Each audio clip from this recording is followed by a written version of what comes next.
स्वरूप समुद्रावरती जनो तरंग ब्रह्मा विष्णू महेश गणपती सूर्यचंद्र वरुण यमनिर्विती देवी कुबेरहिते जो सर्वज्ञानी दयाघन मुनी हृदयी ज्याचे करीती ध्यान त्याचे बुद्धी उपाधी करुण मिथ्याभान मदती माझे होतसे ज्याच्या अज्ञानी भाषे जगत जसा दोरी हरी सर्पदी परिदोरी ठाई ना सरकरी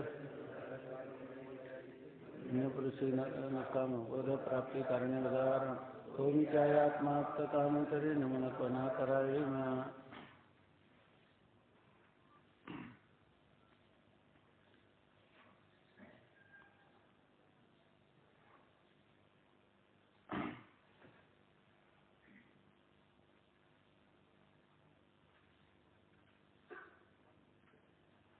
स्वामी महाराज दोन गोष्टी सांगायचे सहज त्या सांगतो. कधी सांगितल्या असल्या तर पुन्हा त्याची पुनरावृत्ती होईल, नसल्या सांगितल्या तर लक्षात ठेवा.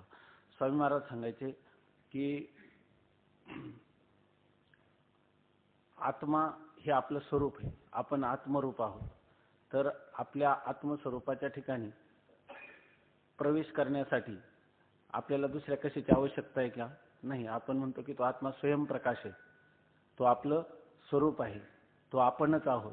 तर त्यासाठी दुसऱ्या कोणाची आवश्यकता नाही. तो कोणत्या देशात आहे आणि कोणत्या देशात नाही असं आहे का? देशाची मर्यादा आहे का?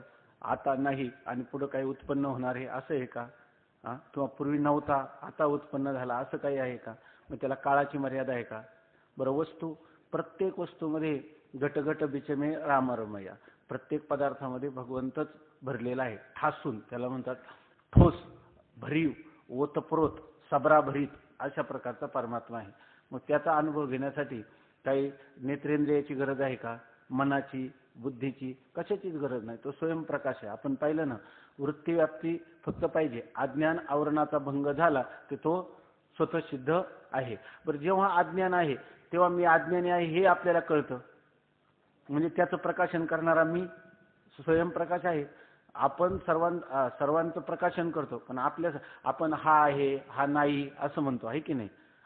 आता या ठिकाणी पुस्तक आहे याचं आपल्याला ज्ञान आहे की नाही? आणि आता पुस्तक नाही याचंही आपल्याला ज्ञान आहे. परंतु आहे आणि नाही हे जो ठरवतो त्याच्या ज्ञानासाठी कोणाची गरज आहे? मी आहे की नाही? कधीतरी मी तुम्हाला येऊन विचारतो का मी आहे का? मी हरवलो तर नाही ना? मी कशाने सापडेल? मला कशाची गरज वाटते का याच्यासाठी? कारण मी स्वतः सिद्ध आहे, मी स्वयंप्रकाश आहे आणि हे ज्ञान कोणत्याही काळावर अवलंबून नाही. मग तुम्ही म्हणाल की आता आपण म्हटलं परवा की आता ह्या मंगलाचरणामध्ये आम्ही ब्रह्मरूप आहोत असं कोणाला वाटतं? तर सगळे गप्प बसतात. कारण का आहे, प्रत्येकाला वाटतं की मी ब्रह्मच आहे, याच्याविषयी काही संशय नाही. पण म्हणावं कसं? इतकं थोड्या वेळात कसं होईल? आणि माझ्यासारख्या सामान्याला कसं होईल? आहे की नाही? असं वाटतं की नाही? याचा अर्थ वास्तविक असं वाटायला पाहिजे का? काही कारण नाही त्याच्यामध्ये, पण आपल्याला विनाकारण वाटतं असं. आपला अनुभव आहे ना. आता आपल्याला वाटायला लागलं की देश काळ वस्तूच्या आणि अतीत असणारा मी आहे असं वाटतं. शरीर स्थूल सूक्ष्म कारण शरीराच्या अतीत मी आहे, पंचकोशाच्या वेगळा मी आहे. ह्या सगळ्यांची सिद्धी माझ्यामुळं होती. पण सगळ्यांची सिद्धी ज्या माझ्यामुळं होती त्या माझ्या सिद्धीची मला सिद्धी करण्यासाठी कोणाची गरज नाही.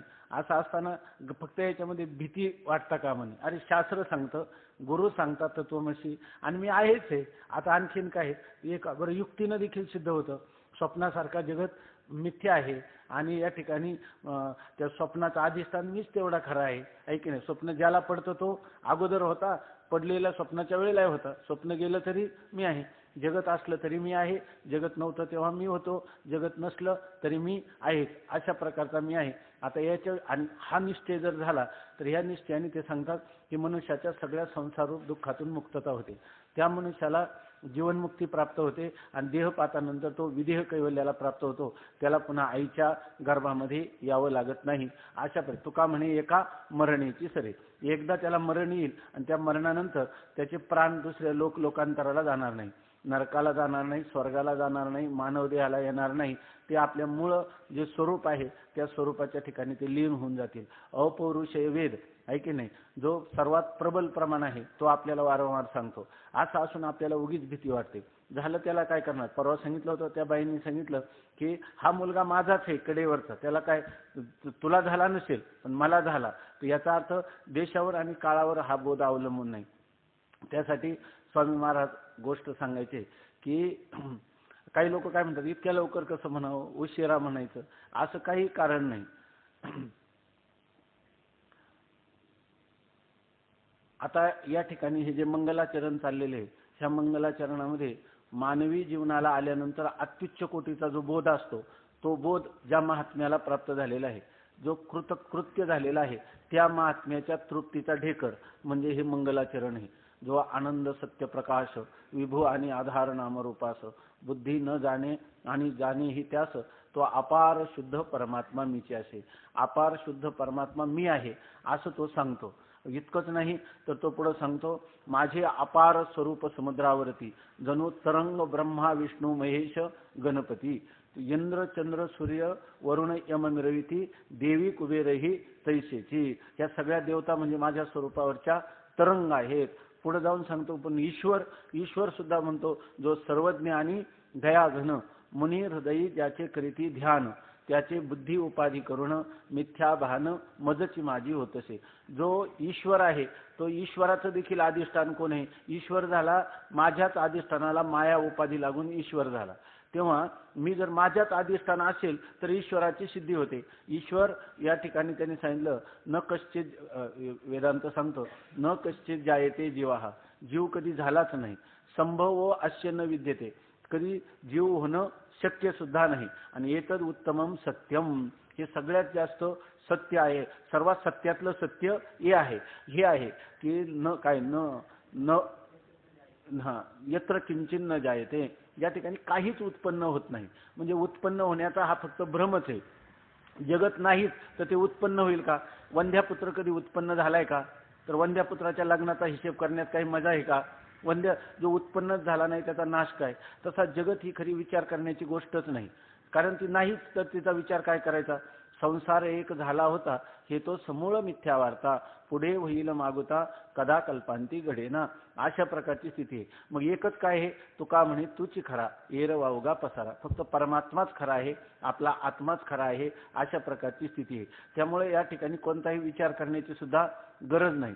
परंतु विचार करायचा झाला तर त्या विचारामध्ये हे जगत हे फक्त प्रतीती मात्र, स्वप्न जोपर्यंत पडतं तोपर्यंतच आहे, गेलं की नाही. आणि ते फक्त त्याला सत्ता वास्तव आहे का फक्त दिसण्यापुरतीच आहे, भासण्यापुरतीच आहे. स्वप्न गेलं, जागृत झाला की स्वप्न जातं, स्वप्नातले पदार्थ जातात, काही राहत नाही. तसं आपल्या ठिकाणी जेव्हा स्वरूपाची जागृती होते, मीच एकमेव अद्वितीय सत्य सच्चिदानंद ब्रह्म आहे, त्यावेळेला संपूर्ण हा मावळवीत विश्वाभासू नवल उदयला चंडांशू जो अद्वयाब्जनी विकासू वंदू आता. ही जी स्थिती आहे ही उपनिषदांना वेदांताला अभिप्रेत असणारी मानवी जीवनातील अत्युच्च कोटीची स्थिती आहे. आणि ही स्थिती प्राप्त व्हावा असं प्रत्येक ऋषीमुनींना गुरूंना शास्त्रांना वाटतं की जीव जन्माला आला ना तर आता त्याचा एवढा हा शेवटचा जन्म ठरावा. आणि तो शेवटचा जन्म ठरायचा असेल तर त्याला मी कोण आहे या प्रश्नाचं उत्तर मिळालं पाहिजे. आणि मी कोण आहे या प्रश्नाचं उत्तर आहे मी सच्चिदानंद ब्रह्म आहे. या उत्तर एकदा त्याला मिळालं की त्याच्या पुढे त्याची जन्म मरण परंपरा कुंठित होते, खुंटते. अशा प्रकारचं शृण्वंत वास्य अमृतस्य पुत्राः आये धामानी दिव्यानी तस्तुः. वेद सांगतो की तुम्ही अमर अशा प्रकारचे देवता स्वरूप आहात. तुम्ही दिव्य धाम निवासी, दिव्य म्हणजे स्वयंप्रकाश आत्मा तुम्ही आहात, अशा प्रकारचं सांगतो. आणि जर कोणाला मग तुम्ही म्हणाल तर सगळा फक्त वेदांतच आहे का. वेद म्हणजे वेदामध्ये कर्मकांड आहे, उपासना कांड आहे आणि ज्ञानकांड आहे. उपनिषद याला ज्ञानकांड म्हणतात. याला फक्त हा तत्वज्ञानाचा भाग आहे. याच्यामध्ये फक्त या ठिकाणी हे जीव काय आहे, जगत काय आहे आणि ईश्वर काय आहे याचा विचार केलेला आहे. आणि याचा विचार करता करता जीवभाव, जगतभाव, ईश्वरभाव हे सगळे मिथ्या आहेत. या ठिकाणी कोणी बद्ध झाला नाही, कोणी मुक्त नाही. काय न मुमुक्षुर न वै मुक्तः, कारण सगळे मुक्तच आहेत, नित्य मुक्तच आहे. कोणी बद्ध झाला नाही आणि कोणी मुक्त झाला नाही. न कश्चित जायते जीवाहा, जीव कधी निर्माण झाला नाही. संभवश्य न विद्यते, कधी त्याचं उत्पत्ती देखील होऊ शकत नाही. एतद उत्तमम सत्यम, हे सगळ्या सत्यातलं सत्य आहे. यत्र किंचित न जायते, जगत नावाचा पदार्थ नाहीच, तो उत्पन्न झाला नाहीच. आणि ब्रह्म हे नित्य सिद्ध आहे, तेही कधी उत्पन्न झालं नाही. मग काय उत्पन्न झालं? काहीच उत्पन्न झालं नाही. नसलेलं जगत उत्पन्न झालं नाही आणि नित्य सिद्ध असणारं ब्रह्मही उत्पन्न झालेलं नाही. गौडपाद कारिकेतलं काय येतं? न बद्धो न निरोधो न चोत्पत्ती, न निरोधो, ह्या जगताचा नाश होत नाही, न उत्पत्ती, ते उत्पन्नही झालं नाही. न बद्धो, न कोणी बद्धही नाही, न च साधका, न साधकही कोणी नाही. न मुमुक्षु, कोणी मुमुक्षुही नाही. न वै मुक्तः, आणि जगात कोणी मुक्तही नाही. नित्येशा परमार्थता, अशी खरी परमार्थ स्थिती आहे, म्हणजे वास्तव स्थिती, वस्तू स्थिती अशा प्रकारची आहे की यत्र किंचित न जायते, काहीच उत्पन्न झालं नाही. असं जर कळलं तर ह्या जगातल्या जन्ममरण परंपरेची आपल्याला भीती आहे का? आता जन्ममरण परंपरा झालीच नाही. ऐक, संसार एक झाला होता. संसार या ठिकाणी माऊली म्हणतात उपजने आणि निमने हे सातचीच एका मानने, तया जीवलोकू म्हणे संसारू हन. माऊली म्हणतात जन्मणं आणि मरणं याला संसार म्हणत नाही आपण. तर हे जे दिसणारे आपले घर दार पत्नी पुत्र यांना आपण संसार म्हणतो. शास्त्रीय भाषेमध्ये याला संसार म्हणतच नाही. भगवतपूज्यपाद शंकराचार्य सांगतात संसार म्हणजे काय? पुनरपि जननम पुनरपि मरणम पुनरपि जननी जठरे शयनम इह संसारे खलु दुस्तारे कृपया अपारे पाही मुरारे. या ठिकाणी पुन्हा पुन्हा जन्मणं आणि पुन्हा पुन्हा मरणं इह संसार, हा याला संसार असं म्हणतात. आणि म्हणून ते प्रार्थना करतात भगवंताकडं की शंकराचार्य प्रार्थना करतात कृपया अपारे पाही मुरारे. अपार अशा प्रकारच्या ह्या संसारामध्ये मी रात्रंदिवस बुडत आहे. संसार तापे तापलो मी देवा, करिता या सेवा कुटुंबाची. म्हणून तुझे आठविले पाय, येवो माझे माये पांडुरंगे. बहु पांगविलो बहु नागविलो, बहु दिवस झालो भारवाही. तो काय तुका म्हणे आता काय पुढे काय? तुका म्हणे आता धाव घाली वेगी, ब्रीद तुझे जगी दिनानाथा. परमात्मन तू धावून ये. यह संसारे खलु दुस्तारे कृपया अपारे पाही मुरारे. हे मुरारे, मूर नावाच्या राक्षसाचा संहार करणाऱ्या हे परमात्मन तू मला पाही, त्राही, माझं तू संरक्षण कर, अशा प्रकारची प्रार्थना करतात. म्हणजे त्यांच्या दृष्टीनं संसार म्हणजे काय? जन्म मरण परंपरा, याला ते संसार म्हणतात. कोण? भगवत पूज्यपाद शंकराचार्य. भगवान संत सम्राट माऊली ज्या वेळेला संसाराची व्याख्या करतात ती पहा. ज्ञानेश्वर महाराजांची व्याख्या थोडीशी वेगळी आहे. ते म्हणतात उपजने आणि निमने, म्हणजे उत्पन्न होणं आणि निमने नाश पावणं, जन्मणं आणि मरणं, हे सातची जे का मानणे हे खरं आहे असं मानणं. संसार आपल्या स्वप्नामध्ये जर एखाद्याला मुलगा झाला आहे की नाही, आणि स्वप्नामध्ये जर एखाद्याचा मुलगा किंवा एखाद्याचे वडील मरण पावले, तर जागृतीत आल्यानंतर तो पुरुष मुलगा झाला म्हणून व्यवहारामध्ये जागृत अवस्थेमध्ये पेढे वाटतो की नाही?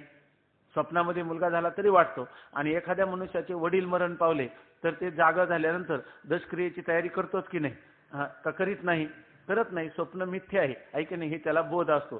त्याप्रमाणे जो मनुष्य आपल्या स्वरूपाच्या ठिकाणी जागृत झाला, स्वरूप नाव आपलं आत्मस्वरूप, आणि जे आत्मस्वरूप तेच एकमेवा काय आनंद सत्य प्रकाश विभू आधार नामरूपास, असं ज्याला कळतं हे सर्व स्वप्न आहे असं ज्याला कळतं. माऊली म्हणतात वराडनो हे स्वप्न घे माये. या ठिकाणी हे सर्व स्वप्न आहे असं ज्या पुरुषाला कळतं त्या ठिकाणी त्याच्या निवृत्तीचा प्रयत्न करील का? ह्या संसार दुःखाच्या निवृत्तीचा. ते खोटं हे कळलेला मनुष्य संसार दुःखाच्या निवृत्तीचा आणि परमानंदाच्या प्राप्तीचा दोन्ही नाही. परमानंद हे आपलं स्वरूपच आहे. म्हणून या ठिकाणी तो कोणताही प्रयत्न करणार नाही. आपलं चिंतन याच्यासाठी चाललंय की ज्ञानोबाराय या ठिकाणी काय म्हणतात? उपजने आणि निमने हे सातची जे का मानणे, याला खरं समजणं, याला काय म्हणतात? जीवलोक म्हणे संसारोहन. त्याला आम्ही जीवलोक म्हणतो किंवा त्याला आम्ही काय म्हणतो? संसाराला प्राप्त झाला. मग जन्म मरणाला संसार म्हणायचं का जन्म मरणाला खरं मानणं याला संसार म्हणायचं?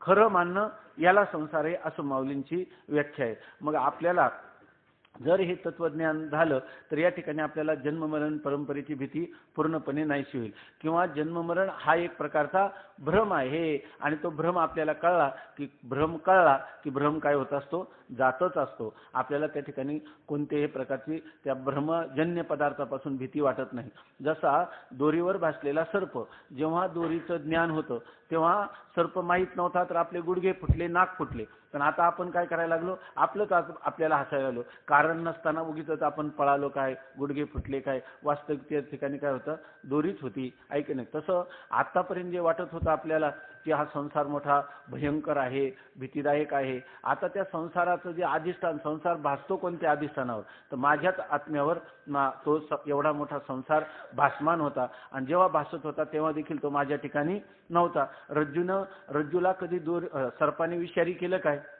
कधीही केलं नाही, ऐकी नाही. जेव्हा भासला तेव्हा सुद्धा नाही, रज्जूचं ज्ञान झाल्यावर नाही. रज्जूवर सर्प भासला नव्हता तेव्हा नाही का सर्प नव्हताच.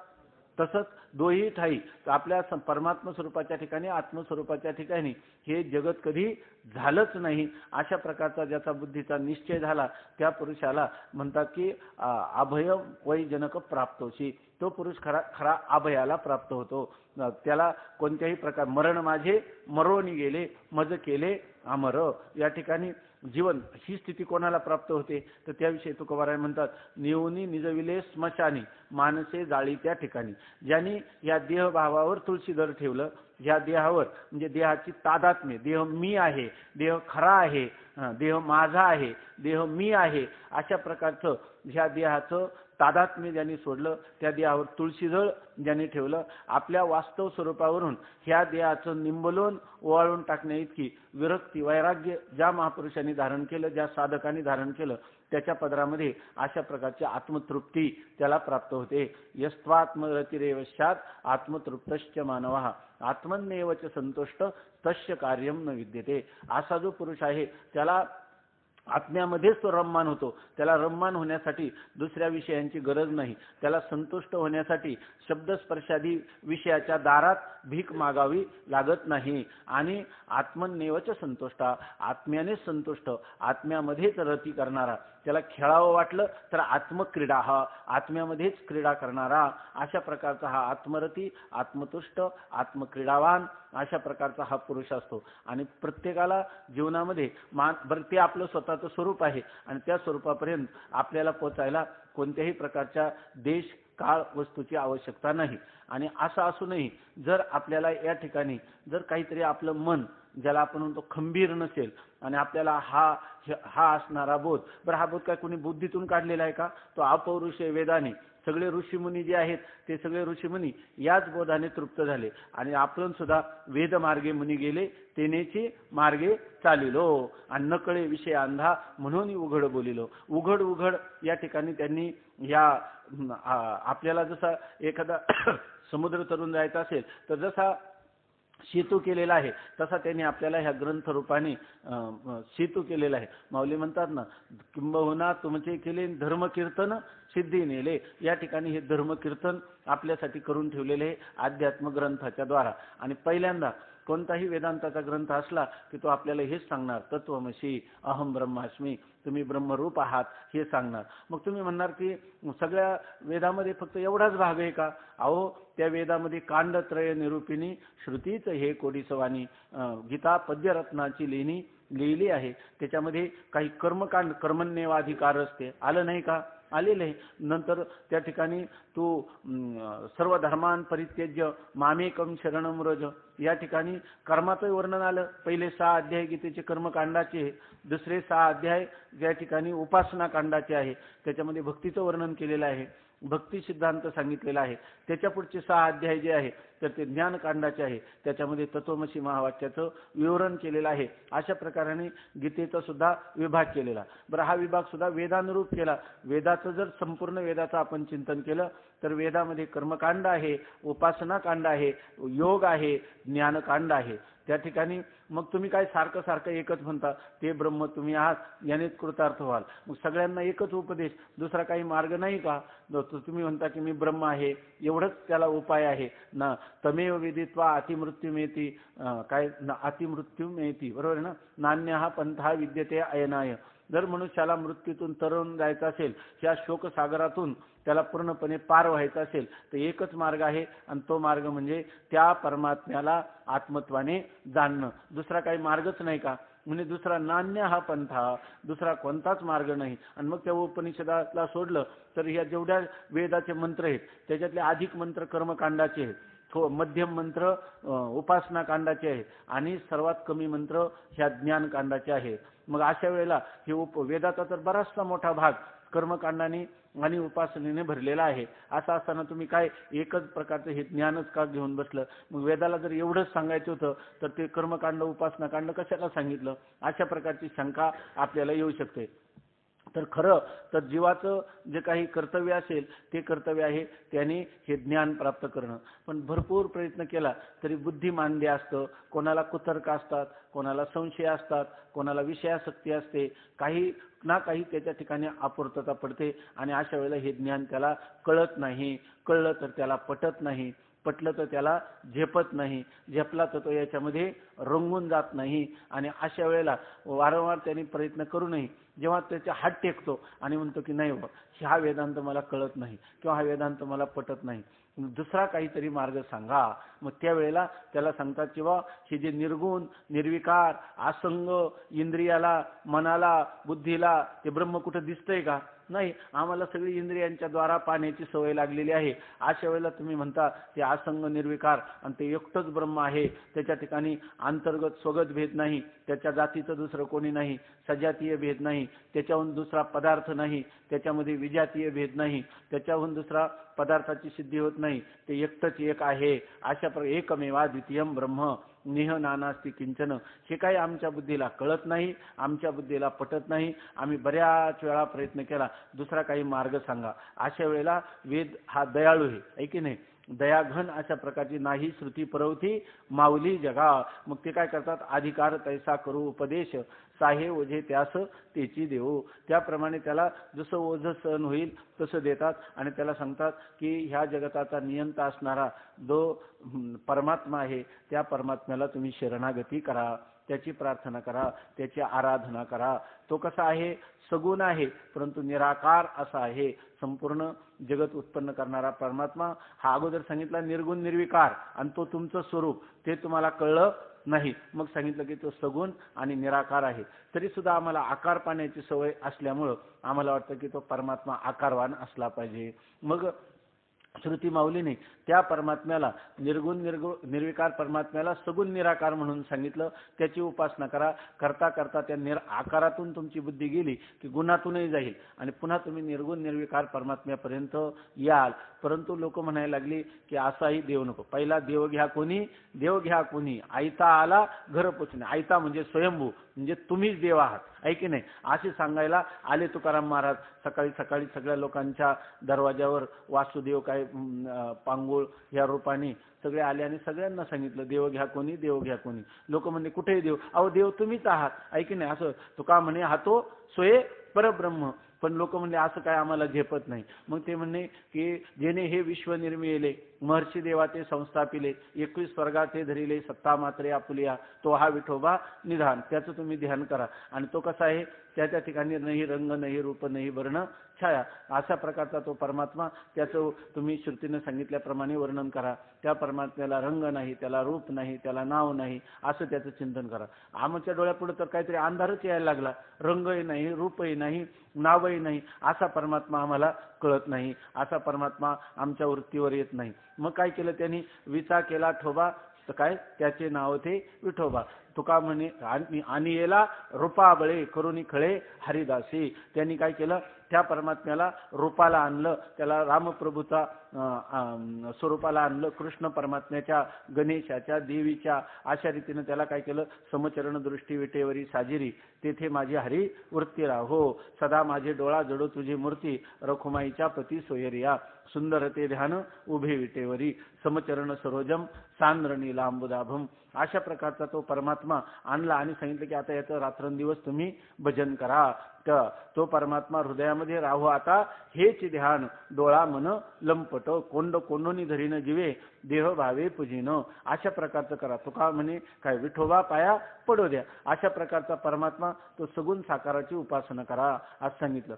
परंतु त्या मनुष्याचं सगुण साकार असणाऱ्या परमात्म्याच्या ठिकाणी अखंड मन रमलं नाही. कारण का, तर त्याचं मन पुन्हा म्हणायचं का रात्रंदिवस याचीच उपासना करा आणि आम्हाला झालेले जे शब्द स्पर्श रूप रसगंध ह्या विषयांचा त्याग करायचा का. तुकाराम महाराज म्हणतात, कोणासाठी केली संसाराची होळी, या पाया वेगळी माये बापा, जाळूनी संसार बैसलो अंगणी. सगळ्यांचं होळी करून टाकली आणि रात्रंदिवस भंडारा भामचंद्र डोंगरामध्ये पांडुरंग परमात्म्याचं चिंतन करतो.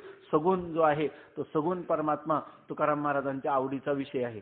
त्याप्रमाणे आम्ही जर सगुण भजन करायला लागलो तरी सुद्धा आम्हाला पुन्हा पुन्हा हे विषय जे आहेत तर ते विषय पुन्हा पुन्हा आम्हाला त्यांच्याकडे आकर्षित करतात. मग भजनात देखील आमचं मन रमत नाही. मग ते सांगतात की बाबा जोडून या धन उत्तम व्यवहार आहे. तू काय करा, आता घरी आहे, तू काय तुकाराम महाराजांच्या अभंग आहे, तू आता घरदाराचा त्याग करून बाहेर जाऊ नको, तुझ्या घरीच राहा. आणि जोडून या धन उत्तम व्यवहारे, उदास विचारे वेच करी, उत्तमची गती तो एक पावेल, उत्तम भोगील जीवखानी. या भक्ती करण्यासाठी, तत्वज्ञान प्राप्त करून घेण्यासाठी त्यागाची परिसीमा लागते. त्याला त्याग लागतो, त्या वैराग्याचं पाणी अंगात लागतं आणि ते आपल्या ठिकाणी कमी पडतं. अशा वेळेला त्याला सगुण भक्तीमध्ये सुद्धा तो रात्रंदिवस रमत नाही. मग त्याला सांगतात की इंद्रिये न कोंडी आणि भोगाते न तोडी. काय अभिमान न सांडी स्वजातीचा. तुझ्या जातीमध्ये ज्या वर्णामध्ये जन्माला आलेला आहे ते कुळधर्म चाळी, विधी निषेध पाळी, मग सुखे तुझं सरळी दिलेली आहे. तुला ह्या ठिकाणी ह्या कर्माचं आचरण कर ज्या वर्णाश्रम धर्माप्रमाणे, आणि करता करता तुला सरळ मोक्षाची, त्या माझ्या वास्तव स्वरूपाची प्राप्ती होईल. म्हणून श्रुती माऊलीनं किंवा परमात्म्याने गीतेमध्ये कोणता मार्ग सांगितला, कर्म मार्ग सांगितला. आणि त्या कर्म मार्गामध्ये सांगितलं की कर्म करीत असताना तू कोणत्याही प्रकारे मी ह्या कर्माचा करता आहे असा अभिमान धारण करू नको. त्याला म्हणतात कर्तृत्व मत. आणि पुन्हा सांगितलं तू आता जर दुसरं एक मार्ग आहे, तू काय कर, आणखीन फलाची अभिलाषा करू नको. कर्मण्येव अधिकार असते मा फलेषु कदाचन. तुझा अधिकार कर्म करण्यात आहे, फलाचा अधिकार नाही. असं म्हणून तू काय कर, वर्णाश्रम कुळधर्म चाळी, विधी निषेध पाही. शास्त्राने जे सांगितलं करा म्हणून ते करायचं. शास्त्र म्हणताना मातृदेवो भव, पितृदेवो भव, आचार्य देवो भव, अतिथी देवो भव, ते करायचं काही झालं तरी. शास्त्र म्हणताना की शराब मा पिब, मद्यपान करू नका, कलंजम मा भक्षय, मांसाहार करू नका, सत्यमोद, धर्मंचर, सत्य बोला, धर्माचरण करा असं सांगतं. पापकृत्य करू नका असं सांगतं. मग त्याचप्रमाणे आपलं जीवन करायचं. आपल्या मनाला जरी काही करावं वाटलं तर शास्त्र काय म्हणतं याला विचारा. शास्त्र जे म्हणेल ते करा. तस्मात् शास्त्रम प्रमाणन्ते, कार्य व्यवस्थित हो, ज्ञात्वा शास्त्र विधानोत्तम कर्म करतो मी हरशी. शास्त्र म्हणेल ते सांडावे, राज्यही तृण मानावे, घे म्हणितल्या न म्हणावे विषय विरू. अशा प्रकारचं निष्काम कर्म तू कर. तो म्हणतो की अहो तुम्ही निष्काम कर्म करायला सांगितलं, पण माझी सवय असे काहीतरी फल असलं तर कर्म करावं, आहे की नाही. अहो तुम्ही काय सांगून राहिले, काय प्रयोजनम अनुद्दिश्य न मंदोपी प्रवर्तते. काहीतरी प्रयोजन फल जर नसेल तर वेडा माणूस सुद्धा काय करायला प्रवृत्त होत नाही. वेडा माणूस सुद्धा गुणगुण करीत नाचतो, हसतो, गातो. कशासाठी? त्याला बरं वाटतं म्हणून. त्याला काहीतरी त्याच्यापासून आनंद होतो, फल मिळतं. मला जर काहीच फल नसेल आणि वेदोक्त कर्म करण्यातही मला रस वाटत नाही, मग त्याला सांगितलं काय हरकत नाही, तू सकाम कर्म कर. तुला जी इच्छा आहे ना, तुला वाटतं ना स्वर्गामध्ये जावं, मग तू अग्निहोत्र कर, तू अश्वमेधादी यज्ञ कर. तुला वाटतं ना पुत्र संतान पाहिजे, मग त्याच्यासाठी सांगितलेला जो यज्ञ आहे तो या ठिकाणी कर. तुला वाटतं रोग बरा व्हावा, वेदामध्ये सांगितलेला यज्ञ कर, आज त्याच्यामध्ये सांगितलेला अनुष्ठान कर. तुला तुझी कामना आहे ना, तर त्या कामनेप्रमाणे कर. इतकंच नाही, तुला वाटतं ना माझ्या शत्रूचा नाश व्हावा, तर सुद्धा शत्रूचा नाश करण्यासाठी असा नाश करू नको, वेदाने काय सांगितलंय त्याच्यासाठी शेण यागादी सांगितलेले ते तू कर. अशा प्रकाराने ही जी श्रुती माऊली आहे बघा, सुरुवात कुठून केली? नैष्कर्म्य दशा, जिथं काहीच करणं नाही, आणि येईपर्यंत कुठपर्यंत आले? सकाम कर्मापर्यंत कर. पण तो म्हणतो सकाम कर्मही मला आवडत नाही. मग त्याला काय वेद काय सांगतो? मग तू काय कर, पुन्हा पुन्हा डुबते रहो, जन्म आणि मर, पुन्हा पुन्हा जन्म घे आणि पुन्हा पुन्हा मर, मरून पुन्हा जन्म घे आणि पुन्हा मर, तुला हाच उपाय आहे. आहे की नाही? आता काय झालं? वेदाचाही इलाज नाही. हे चिंतन कशासाठी सांगितलं? की स्वामी महाराज असं सांगायचे, एक गोष्ट सांगायचे की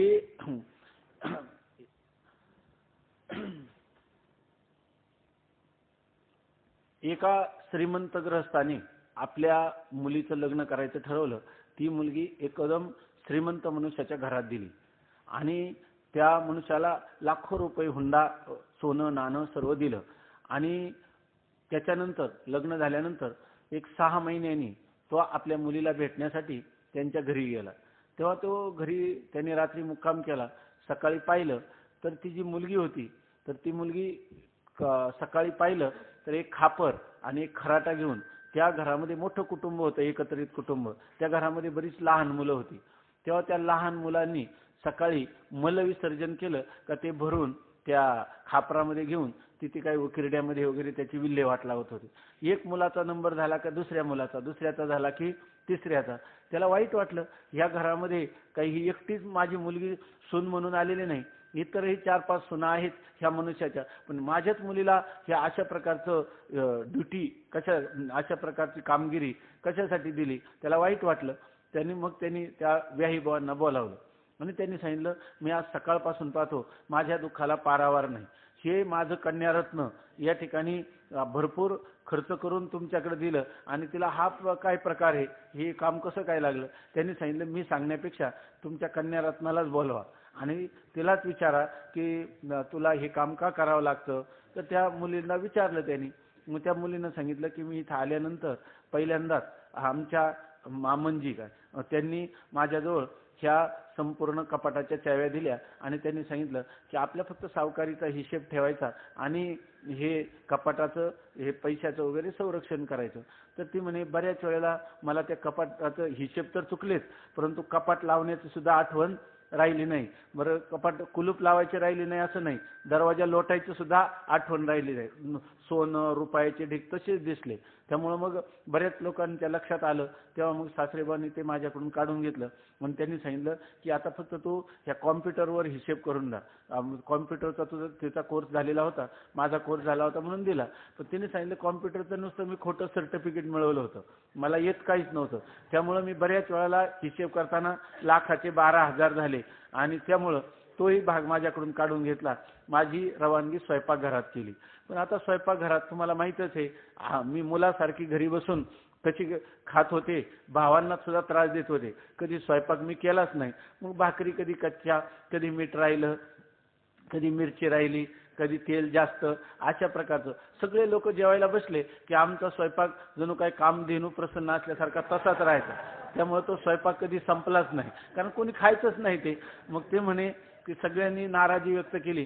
मग त्याच्यानंतर माझी ड्युटी बदलली आणि मग मला फक्त आपल्या अंगणामध्ये आपलं जे घर आहे याच्यामध्ये सडा सारवण एवढं करायला सांगितलं. पण तुम्हाला माहीतच आहे माझा मूळचा स्वभाव, की त्यांनी सांगितलं एक खराटा इथं एक खराटा तिथं, मी काही नीट स्वच्छता करणार का. आणि फरशी पुसण्याचा तर प्रश्नच नाही. पुसल्यानंतर ते आणखीन पूर्वीचं फडकं धुतलेलं नाही, खराब फडक्याने पुसलं की ते आणखी खराब होते. तसं झाल्यावर मग माझी ड्युटी, मग त्यांनी सांगितलं की हे काम तू कर आणि हे काम सोपं आहे, मी व्यवस्थित करते आणि मी आनंदी आहे. म्हणजे ह्याच्या आता त्यांना विचारलं की असे कशी तुझी स्थिती प्राप्त झाली. तर त्या मुलीनं स्वतःचा इतिहास सांगितला. सांगायचे काय की अशा प्रकाराने श्रुती माऊली अगोदर सांगते की काय तुम्ही स्वतः काय आहे काय देवची बरे, देवची बरे तुका म्हणे खरे तुम्ही. तुकोबाराय सांगतात, अरे तुम्ही स्वतः देवरूप आहात, तुम्ही हे मरके जीव नाही, तुम्ही सुखी दुःखी नाही, तुम्ही कर्तृत्व भोक्तृत्ववान नाही, अशा प्रकारचे तुम्ही आहात. देवची बरे, देवची बरे, अशा प्रकारचं. तर तेच आपलं चिंतन चाललं होतं. तुकाराम महाराज म्हणले की देव घ्या कोणी, देव घ्या कोणी. पहिलं सांगितलं देवच आहात, नंतर सांगितलं तुम्ही काय करा निर्गुण. तुकाराम महाराज म्हणतात ना, बाळ आपलं काय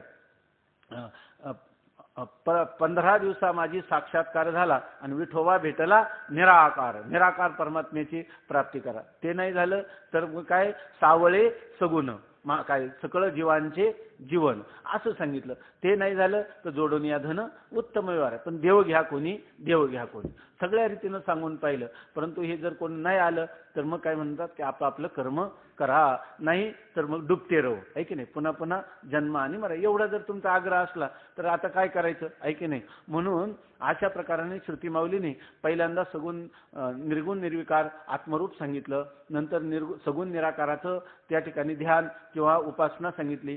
सगुण साकाराची उपासना सांगितली. सकाम निष्काम कर्मयोग सांगितला. नाही सांगितला तर सकाम कर्मयोग या ठिकाणी सांगितला. मग असे सांगण्यासाठी वेदाचा भाग आहेच की नाही, कर्मकांडाचा आणि उपासनेचा. पण मुख्य जे भाग आहे तो आहे हा.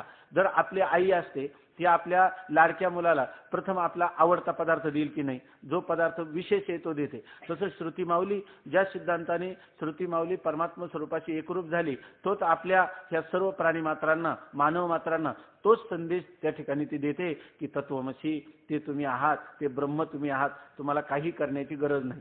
पण आता तुम्ही म्हणाल मी ब्रह्म कसा असेल, आपलं मन टणकन उडतं लगेच मी ब्रह्म म्हटल्यावर.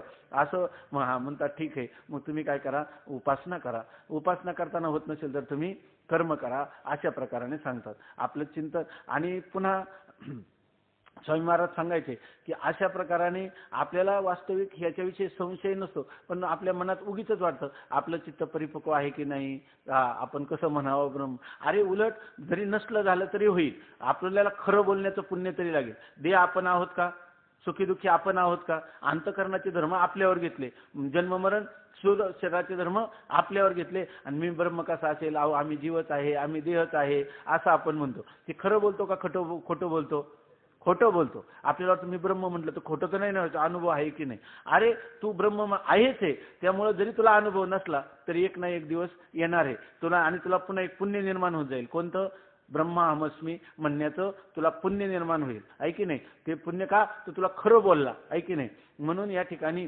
श्रुती, मला वाटतं अष्टावक्रम गीतेमध्ये श्लोक आहे, त्या श्लोक असा आहे, उत्तमा सहजा अवस्था, मध्यमा ध्यान धारणा, कनिष्ठा मूर्तीपूजाचं, तीर्थयात्रा धमाधमा, असं ते सांगतात. हे याचा अर्थ कोणा तीर्थयात्रेची टीका आहे असं नाही.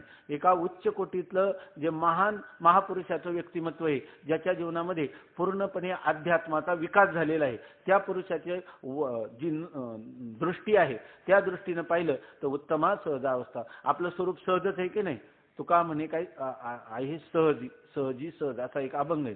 तर आपलं वास्तव स्वरूप आहे ते नित्य आहे की नाही. मग उत्तमा सहज अवस्था, आपल्या सहज अवस्थेत राहत आहे ना. आली जी परिस्थिती प्रारब्ध प्राप्त ती सर्व मिथ्या आहे, मी असंग निर्विकार आहे, अशी स्थितीत राहत आहे ना.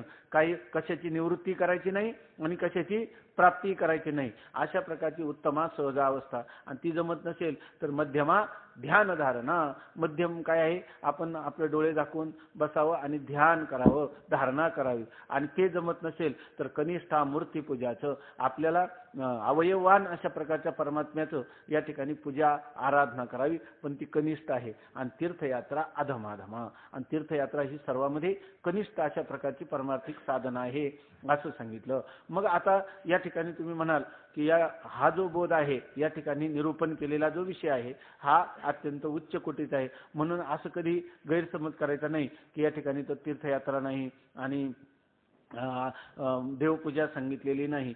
जर तुम्हाला हे जमलं नाही तर मग काय करायचं, ते दुसरं साधन, ते जमलं नाही तर तिसरं. याचा अर्थ किंवा असं पण नाही समजायचं की अरे आपल्याला तीर्थयात्रा केलं कनिष्ठ आहे मग हे साधन करायला नको, हे झेपत नाही आणि ते करीत नाही, मग काय पदरात पडेल, काहीच नाही. आपण आपल्याशी प्रामाणिक असलं पाहिजे. याचा प्रयत्न खूप केला परंतु आता जमत नाही तर आपण आता उपासना हा आपला विषय, तो नसला तर आपण काय करू, देवाच्या पूजेमध्ये रममाण होऊ. ते नसलं झालं तर आपण काय करू, तीर्थयात्रा करू. कोणत्याही प्रकाराने ही जी तीर्थयात्रा केली तर त्याच्यापासून आपलं अशा प्रकारचं पुण्य निर्माण होतं की आपल्याला देवपूजेत मन रमतं. देवपूजेत सारखं राहिलं तर परमात्म्याचं व्यापक स्वरूप कळायला लागतं.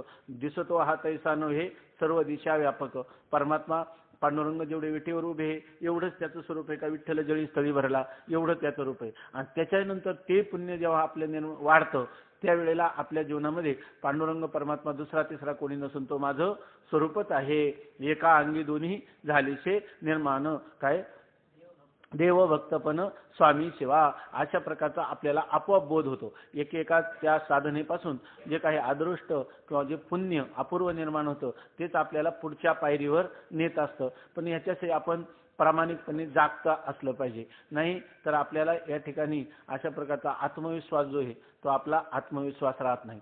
चिंतन याच्यासाठी चाललं की अशा प्रकारचं कोणी म्हणेल अहो ईश्वराला मिथ्या म्हणतात आहे की नाही. जो ईश्वर सगळं काय हे वेदांती आणि म्हणतात की तो ईश्वर सुद्धा काय त्या सर्वज्ञ आणि दयाघन आहे की नाही. मुनी हृदयी ज्याचे करीती ध्यान आणि त्याचे मिथ्या भान आणि त्यात तो ईश्वराला सुद्धा काय म्हणतो मिथ्या. आम्ही नवीन आळंदीला आलो त्यावेळेस स्वामी महाराजांच्या विषयी फार प्रेम होतं म्हणून तिथं ऐकायला जायचं आम्ही आणि तिथं पंचदशी विचारसागर चाललेला असायचा आणि ते त्यांचं दररोज चिंतन तेच चालायचं. आम्ही एकनाथी भागवत वाचायचं आणि तिथं जायचं. ते गेले की ते म्हणायचे की आम्हाला वाटायचं की ईश्वर प्राप्ती व्हावी. ईश्वर प्राप्तीसाठी आपला जन्म आहे आणि त्यासाठी काय काय केलं पाहिजे असं वाटायचं. आणि असं कोणी आपल्याला सांगणारे भेटावं. तिथे गेले की ते म्हणायचे की जीव मिथ्या जगत मिथ्या आणि पुन्हा म्हणायचे ईश्वर पण त्याच्यातलाच. असं ऐकल्यानंतर म्हटलं आता हे ऐकायलाच नको याच्यामध्ये. तर मी पहिल्यांदा भिडेने कसा तरी बसलो 1-2 दिवस. नंतर त्यांचा तो विषय ऐकला की मी मधूनच पाठातून निघून यायचो. 2-3 वेळा झाल्यावर त्यांनी विचारलं काय बुवा तुम्हाला हे आवडत नाही का. म्हणजे काय कानात कडक तेल ओतल्यासारखं वाटतं का. हो म्हणलं मला आवडत नाही. भागवतामध्ये कसा गोड विषय परमात्म्याचा सगुण स्वरूपाचं वर्णन त्याची भक्ती करावं असं सांगितलं. इथं आलं की तुम्ही म्हणलं तुम्ही ते जगत मिथ्या म्हणता ते पटतं स्वामीजी पण ईश्वर मिथ्या म्हणता ते काय ऐकावं वाटत नाही. ते म्हणे अरे बाळा आता कळणार नाही तुम्हाला. आम्ही म्हणतो म्हणजे त्याचा आशय कळायला टाइम लागतो त्याला वेळ लागतो. कालेन त्यांनी श्लोक सांगितला होता कालेन परिपच्यन्ते कृषी गर्भादय यथा. गर्भ जसा परिपक्व झाला की 9 महिने त्याला परिपक्व व्हायला लागतात. आपण जमिनीत पेरलं म्हणजे त्याला चांगल्या प्रकारचे फलनिष्पत्ती व्हायला काही काळच लागतो. तसं हे श्रवण केल्यानंतर काही काळाने तुम्हाला हे वाटेल. मग ते काय म्हटले बरं काय हरकत म्हणजे तुम्हाला ऐकावं वाटत नाही का. मी म्हणलं अजिबात ऐकावं वाटत नाही. मग ते म्हणे असं करा तुम्ही नका ऐकू पण एक अद्वैत मकरंद नावाचा ग्रंथ आहे त्याच्यामध्ये 29 श्लोक आहे. आपण दररोज 2 श्लोक घेऊ आणि 15 दिवसात तो पूर्ण होईल. मग तुम्ही पारायण करा मग त्याची काही गरज नाही म्हणे. तर मी म्हणलं ठीक आहे आता मोठी माणसं म्हणतात म्हणून भिडेने ऐकायला गेलो. ऐकायला गेल्यानंतर तो चालला 6 महिने 15 दिवस म्हणत होते. पण त्या 6 महिन्यामध्ये मात्र त्या विषयाविषयी थोडी गोडी वाटली. ते म्हणे आता विचारसागर. मी तर पहिलेच ऐकलं होतं विचारसागरातलं मिथ्यात्व. म्हटलं हे तर ऐकायलाच नको. पण ते म्हणे तुम्ही हे विचारसागर आहे ना काय थोडं आता अद्वैत मकरंदामधलाच विषय जर चांगला सलग वाचला तर 2 महिन्यात होईल. म्हटलं काय हरकत नाही एवढे 2 महिने काढू परत. तर ते पुन्हा 2 महिने आम्ही ते ऐकायचं म्हणून म्हणलं 2 महिन्यात असंच त्यांनी सावकाश दम्मानी चालायचं त्याला भरपूर वेळ लागला. जवळजवळ वर्षभर गेलं त्याच्यामध्ये. नंतर मग मीच विचारलं एक दिवस आता कोणता ग्रंथ घ्यायचा पुढं घ्यायच्यानंतर आवड निर्माण झाली त्याच्याविषयी. नंतर स्वामी महाराज म्हणे आता पूर्वी तर ऐकायची तयारी नव्हती आता आणखीन कुठं शिकायला वाटतं. म्हणजे अशा प्रकारचं हे जर चिंतन करत गेलं तर मग त्याचं काही वाटत नाही. म्हणून आपण जरी आता आपल्याला वाटलं आपल्या मनाला थोडी भीती पण वाटू शकते की त्याचे मिथ्याभान मदची माझी होत असेल. पण ज्या अर्थी हे अशा प्रकारचे थोर आचार्य अनुभवी पुरुष हे अशा प्रकारचे विधान करतात आपला अनुभव कथन करतात त्या अर्थी ह्याच अनुभवावर आपल्याला एक ना एक दिवस आरूढ व्हायचंय. भले आपला अधिकार कमी नसेल पण आपल्याला जायचंय कुठं हे तरी कळून घेतलं पाहिजे. आपण तीर्थयात्रा करा उपासना करा ध्यानधारणा करा नामस्मरण करा पण करा कशासाठी तर एक दिवस माझ्या ठिकाणी हा जो सर्वज्ञानी दयाघन मुनी हृदयी ज्याची करीती ध्यान त्याचे बुद्धी उपाधी करून मिथ्या भान मजची माझी होतसे. या ठिकाणी आपल्याला असं वाटलं पाहिजे माझे अपार स्वरूप समुद्रावरती जणू तरंग ब्रह्मा विष्णू महेश गणपती सूर्यचंद्र वरुण यम मिरविती देवी कुबेर ही तैशीची.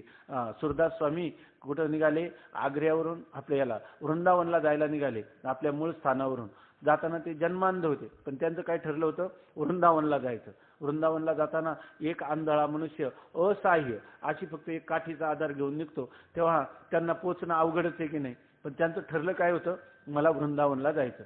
त्या वृंदावनला जाण्यासाठी ते जसं अनेक अडथळ्याचं उल्लंघन करून गेले, त्याप्रमाणे आपल्याला जायचंय कुठं, तर आपल्याला जायचे ब्रह्मज्ञान संपादन करायचे. तद्वारा ब्रह्मज्ञानाच्या द्वारा जीवनमुक्त अवस्था प्राप्त करायची. ती जीवनमुक्त अवस्था देह आहे तोपर्यंत राहणार, आणि एकदा देह पडला की त्यालाच विदेह मुक्ती असं म्हणतात. अशा प्रकारचा जन्माभावरूप जो मोक्ष तो आपल्याला प्राप्त करायचा, हे आपलं ध्येय. आणि जे साधन करू ते तिथं नेण्यासाठी, तिथं जाण्यासाठी आपलं गंतव्यस्थान, आपलं मुक्कामाचं ठिकाण, आपलं ध्येय हे तरी याच्यातून कळतं की नाही. एवढं जर आपण कळून घेतलं तर कोणती साधना जी करायची ती साधना त्याच्यासाठी करायची. एवढं जरी आपल्या याच्यातून कळलं तरी आपला जो जीवनाचा मार्ग आहे, ती आपली जी ज्याला म्हणतो साधन यात्रा, ती साधन यात्रा पुष्कळ अंशाने सफल होऊ शकते. म्हणून हे चिंतन आपण केलंच पाहिजे. यासाठी ते सांगतात की काय, जो सर्वज्ञ आणि दयाघन मुनी हृदयी ज्याचे करीती ध्यान, त्याचे बुद्धी उपाधी करून मिथ्या भान मदची माझी होत असे. दुसरी गोष्ट स्वामी महाराज सांगायचे की याविषयी मनुष्याला कधी शंका वाटू नये. मी आहेच हे असं वाटतं तरी का म्हणून माणसाने पुन्हा मी नाही असं म्हणावं, काही म्हणण्याचं कारण नाही. तर याच्याविषयी स्वामी महाराज सांगायचे, किती निसंदेह कोणी जरी म्हणलं का हो आम्ही तर परमार्थामध्ये 35 चातुर्मास केले, आमके ग्रंथ ऐकले, तरी अजून आमच्या मनामध्ये काही ना काहीतरी संशय आहेतच. आणि तुम्ही 4 दिवस झालं नुसती विचारसागराची प्रस्तावना लागली म्हणायला ब्रह्माहमस्मी, आहे की नाही, असं वाटायचं कारण नाही. म्हणजे आम्हाला अनुभव वाटतो, आम्हाला वाटतं देह मी असूच शकत नाही, मी ब्रह्म सोडून दुसरा असूच शकत नाही, मी देहाच्या आतीत आहे आणि हा बोध देश कालावर अवलंबून नाही. याच्यासाठी स्वामी महाराज एक विनोदानी गोष्ट सांगायची की एका ब्राह्मणाच्या घरी श्राद्ध होतं. श्राद्धामध्ये असं आहे की आदल्या दिवशीच इतर ब्राह्मण जे आहेत त्यांना घरी बोलावतात, नंतर आदल्या दिवशी त्यांना जेवण वगैरे देतात, हलकं जेवण देतात, आणि त्या दिवशी त्यांना सकाळचा उपवास ठेवतात श्राद्ध क्रिया होईपर्यंत. श्राद्धाचा संकोच असतो, त्याच्यामध्ये फार मोठे लोक बोलवत नाही. अशा वेळेला त्या ब्राह्मणांनी सर्व त्या ब्राह्मणांना, इतर ब्राह्मणांना बोलावलं आणि श्राद्ध कर्म झाल्यानंतर सगळ्यांना पंक्तीला जेवायला बसवलं. तर त्या बसल्यानंतर एका ब्राह्मणाने एक शंका विचारली. ते म्हणे, समजा सर्व ब्राह्मण पंक्तीला बसले श्राद्धाच्या, आणि जर एखाद्याला त्याच ठिकाणी शौचाला झाली तर त्याच्यासाठी काय केलं पाहिजे असं विचारलं. त्यांनी सांगितलं त्या हा प्रश्नच संभवत नाही याच्यामध्ये. अहो त्या पण ते म्हणे समजा झाली तर काय करायचं. ते म्हणे होणारच नाही. एक तर त्यांना आदल्या दिवशी बोलावतात, नंतर त्यांना हलकं जेवण देतात, दुसऱ्या दिवशी सकाळी त्यांना उपवासच असतो, आणि अशा प्रकारे श्राद्धाचा विघात होऊ नये म्हणून त्या ठिकाणी असा प्रसंग येणं शक्यच नाही. पण ते म्हणे समजा एखाद्याला झालंच तर ते म्हणे पण होणंच शक्य नाही ना. त्यांनी सांगितलं मलाच झालं. हा आता सगळ्यांनी जरी म्हटलं तर म्हणे तसं कोणी जरी म्हटलं की तुम्हाला इथं लोकांनी याजसाठी जप, याजसाठी तप, व्यासेही आमप ग्रंथ केले, आहे का नाही. याजसाठी काय सगळा अभंग आहे का पाठतो. काय ब्रह्मज्ञान जरी कळे उठावटी, तरी काय हिमपुटी वेदशास्त्र, शास्त्राचे भांडण, तपतीर्थाटन, उर्वीचे भ्रमण याजसाठी, याजसाठी जप, याजसाठी तप, व्यासेही आमुप ग्रंथ केले, याजसाठी संत पाये हे सेवावे, तरीच तरावे तुका म्हणे. अहो आम्हाला अशा प्रकारची संतांची सेवा घडली, त्यांच्याकडून हा उपदेश मिळाला, आणि तुम्ही जरी म्हणत असले एवढे याजसाठी जप, पण आम्हाला काय करावं झाले असतील पूर्वजन्मात का माहित नाही, पण हा आमचा काय हे अनुभव आहे. कोणाला झालं, प्रत्यक्ष आम्हालाच झालं. असं अशा प्रकारचा आपल्याला त्याच्याविषयी आत्मविश्वास असला पाहिजे. आणि असं जर झालं तर हे खरं विचारसागराचं किंवा ह्या वेदांत ग्रंथाचं फलित आहे. एखादी प्रक्रिया आपल्याला येईल किंवा नाही येणार, परंतु आपल्याला सकाळी उठल्याबरोबर असं वाटलं पाहिजे की मी असंग निर्विकार सच्चिदानंद ब्रह्मच आहे. झोपतानाही तेच आणि पुन्हा जाग झाल्यावरही तेच. हा काळ जर आपला गेला, त्यांनी सांगतो वेद, आसुप्ते अमृते कालम नयेत वेदांत चिंतया, सगळा श्लोक माहिती आहे का. झोपेतून जाग झाल्यापासून झोपेत जाईपर्यंत सारखा एक धागा राहिला पाहिजे आपल्याला. जसं एखाद्या माणसाचं महत्वाचं एक काम असलं तर जाता जाता तो गाडीचं तिकीट काढत नाही का, जाता जाता तो जेवण करत नाही का, पण त्याच्या सारखी योजना कोणती चालू असते त्याच्या मनामध्ये, जे आपलं नियोजित काम आहे ते करायचं. तसं आपलं नियोजित काम काय आहे, मी असंग निर्विकार ब्रह्म आहे आणि त्याच्यासाठी मला मनुष्य जन्म दिला आहे. मग बाकीचं आता जसं एखादा मनुष्य त्याला आता सध्याच्या काळामध्ये पक्वान्नाची जेवण असतात, मग त्याच्यामध्ये मनुष्य काय करतो, पहिल्यांदा हां, ते कोशिंबीर चटण्या वगैरे खाल्ल्यानंतर मग शेवटी पक्वान्न खातो, आहे की नाही? का का अगोदर पक्वान्न खातो, नंतर कोशिंबीर चटण्या पापड लोणची नंतर. तसे आपल्या जीवनामध्ये सर्वात जास्त प्राधान्य आहे मी ब्रह्म आहे, मी असंग निर्विकार चैतन्य आहे, माझ्या वाचून दुसरा पदार्थ नाही, मी ब्रह्मच आहे, ब्रह्मच मी आहे, हे चिंतनाचा एक धागा मुख्य राहिला पाहिजे. त्यासाठी त्या कोणी एक गवळण आहे त्याच्यामध्ये त्यांनी दिलं की ती जी काय चाले मोकळी गुजरी दुडीवरी दुडी, चाले मोकळी गुजरी, असंच आहे ना. दुडीवर दुडी म्हणजे त्या पूर्वीच्या काळामध्ये, आता नळ आले म्हणून पूर्वीच्या काळात एकावर एकाच्या 3-3 कळशा हंडे घेऊन त्या स्त्रिया पाणी आणत होत्या. त्याच्यानंतर त्या शेजारी दुसऱ्या बाया पण पाणी घेऊन जात होत्या, त्या एकमेकांमध्ये गप्पा मारत होत्या. पण सगळं लक्ष कुठे? परिलक्ष तेथे. त्यांचं लक्ष काय आहे? त्या ठिकाणी. कोणत्या ठिकाणी? की आपला घडा जो येतो डोक्यावरून पडू नये. तसं आपण जरी सर्व काम करत असलो तर मन हे गोविंदी आणि देह काम करियो. गौणी वृत्तीनं या ठिकाणी आपण आपला व्यवहार करीत असताना आतमध्ये एक अंतरंग मुख्य वृत्ती जी आहे ती वृत्ती मी ब्रह्म आहे या ठिकाणी सारखी जडून गेली पाहिजे. मन नित्यानंदापुढे आनंद तो कोण, विषय सुखबाई बापुढे ते क्षीण. अशा प्रकारचं आपल्या जीवनात आपण काहीतरी तुम्ही म्हणाल एवढ्या मोठ्या कल्पना साध्य होतील की नाही, पण ह्याच कल्पना करायच्या. सगळ्याच कल्पना खोट्या आहेत. तर खोट्या आपण मला वाटतं एक दिवस सांगितलं होतं, 2 मुलं खेळत होती आणि खेळता खेळता तो म्हणतो मला भूक लागली. तो म्हणतो रामा आपल्याला खेळायचे, तू जाऊ नको, तुला मी खाऊ देतो. काय? तर म्हणे हे बघ हे चुरमुरे. लगेच त्याच्या हातात दिले चुरमुरे. तो म्हणतो खाल्ले चुरमुरे. भरलं का पोट? भरलं पोट म्हणतो. चुरमुऱ्याने काय पोट भरलं काय त्याचं? भरलं नाही. दुसरे 2 मुलं खेळतोय. तो म्हणतो रामा मला भूक लागली. तो म्हणतो जाऊ नको, तुला पेढे खाऊ घालतो, हे घे पेढे. तो म्हणतो खाल्ले पेढे. पोट भरलं का? भरलं. कोणाचं खरं पोट भरलं? सगळ्या दोघांच्याही कल्पना आहेत. मग कोण त्या दोघांमध्ये कोण सरस? चुरमुरीचे पेढे खावे, आपलं लुटपुटीचे पेढे खावे का लुटपुटीचे चुरमुरे खावे? लुटपुटीचे पेढेच खावे ना. मग मी दे आहे, मी मार्का आहे म्हणावं का मी ब्रह्म आहे म्हणावं? आहे की नाही? नसलं तरी कधीतरी होईलच. आणि शिवाय काय आहे? खरं आहे. म्हणून आपण नित्य हे चिंतन केलं पाहिजे की ब्रह्माहमस्मी. आपली मुख्य वृत्ती जी आहे ती मुख्य वृत्ती त्याच्याच ठिकाणी रम्मान झाली पाहिजे. यस्त्वात्मरतिरेव स्यात् आत्मतृप्तश्च मानवाः आत्मन्येव च संतुष्ट तस्य कार्यम न विद्यते. म्हणून जरी आपल्याला जेवढ्या अंशात समजलं तेवढ्या अंशात समजू द्या, परंतु आपल्याला एवढं वाटलं पाहिजे की हे संतांचे शब्द आहे आणि अशाच प्रकारची स्थिती मला कधीतरी प्राप्त व्हावी. आणि मी सुद्धा खरं आज मी म्हणतोय, परंतु परवा स्वामीजींचा दृष्टांत सांगितला होता, ते म्हणे ज्याचे पत्रे बोलतात, आहे की नाही, तर तो कधीतरी म्हणेल की नाही. स्वामी महाराज म्हणे तेव्हा माझं वय होतं 22 आणि मला ही गोष्ट कळायला 44 वर्ष लागली. 66व्या वर्षी मी जेव्हा संन्यास घेतला तेव्हा मला वाटायला लागलं की खरोखर धन्योहम धन्योहम. पण झालं ना 44 वर्षांनी तरी खरं झालं ना, तसं आपलं पण कधी ना कधी काय होईल? खरं होईल. खरं असं म्हणणं चुकीचं आहे. 44 वर्षांनी जे व्हायचं ते आता नाही काय?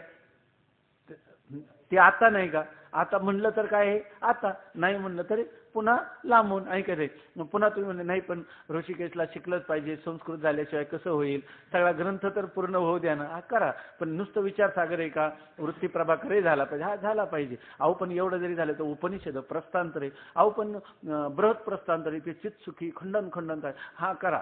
ज्याला व्हायचंय त्याला विचारसागरात होईल, नाही व्हायचं त्याला सगळं करूनही व्हायचं नाही. कारण करून घेणारा जो आहे ते आपल्याच हातात आहे. नाही म्हणलं तर कोण? मी ब्रह्म म्हणायला कोणी पाहिजे? आपणच म्हणायला पाहिजे. जी गोष्ट आपण आपल्याला भ्रम झालाय तर भ्रमाची निवृत्ती कोणी करावं लागेल? उद्धरेद आत्मना आत्मानम. आपला उद्धार कोणी करावा लागेल? आत्मलाच करावा लागेल. तर या ठिकाणी दुसरं कोणी देऊन निश्चय कधीतरी कोणाला करायचा आहे? आपल्यालाच करायचा. मग कांदे खाऊन करायचा, मिरच्या खाऊन करायचा, जोडे खाऊन करायचा, आहे की नाही? आणि कधीतरी करायचा. मग तो कधी करायचा? आत्ताच करायचा. आणि आत्ताच म्हणायचे ब्रह्माहमस्मी अहम ब्रह्मास्मी. पुंडलिक वरदा हरी विठ्ठल श्री ज्ञानदेव तुकाराम ज्ञानेश्वर महाराज की जय.